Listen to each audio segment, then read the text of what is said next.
किससे कहें और कौन सुने जो हाल तुम्हारे बात हुआ। इस दिल की झील सी आंखों में एक ख्वाब बहुत बर्बाद हुआ।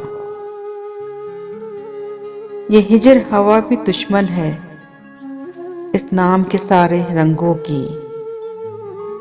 वो नाम जो मेरे होठों पर खुशबू की तरह आबाद हुआ। इस शहर में कितने चेहरे थे कुछ याद नहीं, सब भूल गए। एक शख्स किताबों जैसा था, वो शख्स ज़बानी याद हुआ। वो अपने गांव की गलियां थीं, दिल जिनमें नाचता गाता था।